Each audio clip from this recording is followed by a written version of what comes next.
Hello friends, ನಾನು ಶಿವರಾಜ್ ಪಾಟೀಲ್. ನಿಮಗೆ today's investment YouTube ಚಾನಲ್ಗೆ ಸ್ವಾಗತ.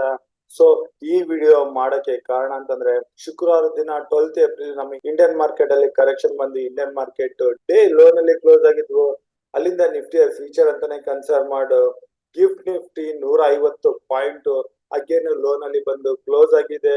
ಇದಕ್ಕೆ ಮೇನ್ ಕಾರಣ ಅಂತಂದ್ರೆ, ನಾವು ಕಳೆದ 2-3 ದಿನದಿಂದ US ಮಾರ್ಕೆಟ್ ಅಲ್ಲಿ ಬಂದ ಕರೆಕ್ಷನ್ ಇಂಡಿಯನ್ ಮಾರ್ಕೆಟ್ ಅಲ್ಲಿ ರಿಪ್ಲಿಕೇಟ್ ಆಗ್ತಾ ಇದೆ ಅಂತ ಅನ್ಕೊಂಡಿದ್ವಿ. ಆದ್ರೆ ಇಲ್ಲಿ ಮತ್ತೊಂದು ಜಿಯೋ ಪೊಲಿಟಿಕಲ್ ವಾರ್ ಇಶ್ಯೂ ಇಂದ ಮಾರ್ಕೆಟ್ ಅಲ್ಲಿ ಈ ರೀತಿಯ ಕರೆಕ್ಷನ್ ನ ನಾವು ನೋಡ್ತಾ ಇದೀವಿ. ಅದೇನಂತಂದ್ರೆ, Iran Israel conflict. So Israel Hamas attack ನಂತರ ಗಾಜಾ ಮೇಲೆ ಏನು ಸತತವಾಗಿ ಅಟ್ಯಾಕ್ ಮಾಡ್ತಾನೆ ಇದೆ. ಸೊ ಇದಕ್ಕೆ ಸಂಬಂಧಪಟ್ಟಂಗೆ ಇರಾನ್ ಇದರಲ್ಲಿ ಇನ್ವಾಲ್ವ್ ಆಗ್ತಾ ಇದೆ.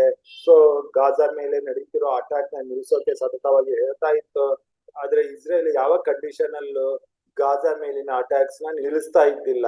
ಸೊ ಇದಕ್ಕೆ ಪೂರಕವಾಗಿ ಇತ್ತೀಚೆಗೆ ಬಂದ ನ್ಯೂಸ್ ಪ್ರಕಾರ ಇರಾನ್ ಲೆಬನಾನ್ ಕಡೆಯಿಂದ ಇಸ್ರೇಲ್ ಮೇಲೆ 40 ಮಿಸೈಲ್ ರಾಕೆಟ್ಸ್ ನ ಬಿಟ್ಟಿದೆ ಅಂತ. ಅವುಗಳನ್ನ ಇಸ್ರೇಲ್ ಡಿಫೆನ್ಸ್ ಆಲ್ರೆಡಿ ಹೊಡೆದಾಕಿದೆ. ಸೊ ಈ ನ್ಯೂಸ್ ಬರ್ತಿದ್ದಂಗೆ US, ಇಂಡಿಯಾ, ರಷ್ಯಾ ಇತರ ಕಂಟ್ರಿಗಳು ಇಸ್ರೇಲ್ ಹಾಗೂ ಇರಾನ್ಗೆ ಹೊರಡೋ ಪ್ರಯಾಣಿಕರನ್ನ ವಾರ್ನ್ ಮಾಡಿದ್ದಾರೆ, ಇಲ್ಲಿ ಕೇರ್ಫುಲ್ ಆಗಿ ಇರಬೇಕು ಅಂತ. ಸೊ ಈ ಲೆವೆಲ್ ಇಂದ ಹೇಳೋದಾದ್ರೆ, ಇಸ್ರೇಲ್ ಹಾಗೂ ಇರಾನ್ ಎರಡು ಅಣುಬಾಂಬ್ನ ಹೊಂದಿರೋ ಕಂಟ್ರಿಗಳಾಗೋದ್ರಿಂದ ಇಲ್ಲಿಂದ ಟೆನ್ಷನ್ ಹೆಚ್ಚಾಗದೆ ಇರ್ಬೋದು. ಅಥವಾ ಇದೇನಾದ್ರೂ ಹೆಚ್ಚಾದ್ರೆ ಬ್ರೆಂಟ್ ಕ್ರೂಡ್ ಆಯಿಲ್ ನ 90 ಮೇಲೆ ನೋಡ್ತಾ ಇದೀವಿ.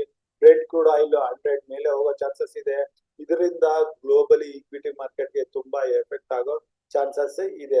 ಆದ್ರೆ ನಾನು ಆಲ್ರೆಡಿ ಹೇಳಿರೋ ಪ್ರಕಾರ ಎರಡು ಕಂಟ್ರಿಗಳು ಅಣು ಬಾಂಬನ್ನ ಹೊಂದಿರೋ ಸಲುವಾಗಿ ಈ ಕಾನ್ಫ್ಲಿಕ್ಟ್ ಆದಷ್ಟು ಮೊದಲನೇ ಹಂತದಲ್ಲೇ ನಿಲ್ಲೋ ಚಾನ್ಸಸ್ ಇದೆ.